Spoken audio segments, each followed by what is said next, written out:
Maña, e quería comentar aquí uns pequenos detalles que son os seguintes, non? Falastes aí moi ben os tres, a verdad que falastes de maravilla, pero hai muchos máis problemas dos que vos falastes, non? Que habría que mirar detenidamente o sector, non? O tema é o seguinte, non? Que aquí en Vigo, por exemplo, na Ría de Vigo hai moitas depuradoras que se fala dun gran limpiarse de todo que vai ao mar vai limpio. De todas as depuradoras que hai en Galicia, en Vigo, ninguna traballa, e aí a nadie se lle tira das orellas. Están destruindo o mar, porque se vai basura ao mar, están destruindo, non? Entonces, aquí o único que parece ser os políticos, o único que lle molesta son os mariñeiros, que parece que nós somos os que realmente destruímos o mar, non? Aquí parece que queren poñer o mariñeiro como depredador do mar. O mariñeiro ten algunhas culpas tamén, vou dicir, como mariñeiro, porque tamén ten o que merece, non luita por nada, non? Entonces, había que mirar todos os temas, e a alguén había que tirarlle das orellas, porque nadie fai nada. Eu miro que as depuradoras van sin depurar o mar, veñen aquí 4 listos, queren aterrar aí media ría, o tema de Masó.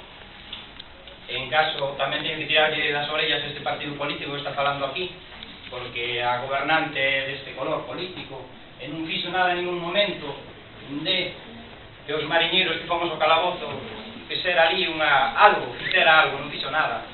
Entón, o BNG tamén ten algunhas partes de culpa de que esa señora non fixo nada ante o tema, non? E aí estamos gritando 4 pelagatos e somos terroristas, estamos considerando os mariñeiros como terroristas. E é triste, que defendas o teu pan e somos terroristas. Iso é unha cousa grave. E despois que nadie se dá cuenta que un aterrado desa magnitud, como unha ría de Vigo, que todo, non sei cantas embarcacións pode haber na flota de marisqueo a flote, pode destruir casi todo un sector de unha flota de marisqueo e nadie fai nada. E eu vou por un camiño e piso un lagarto e me Seprona me dice que estou facendo un delito a natureza, que estou destruindo a natureza, e veñen aí e botan camións e nadie fai nada. Todo queda, non pasa nada. Aterramos aí un campo marisquero que poden traballar, que o ano pasado, hai 2 anos, se crearon 1500 kilos de misa diaria. Eu non mirei a nadie que veñera ali a dar a espalda. Nadie, todo o mundo se queda quieto. Entón, bueno, en general, non é unha cousa concreta, non? Se mira que quedan 4 pelagatos e todo o mundo se lava as mans e aquí non pasa nada.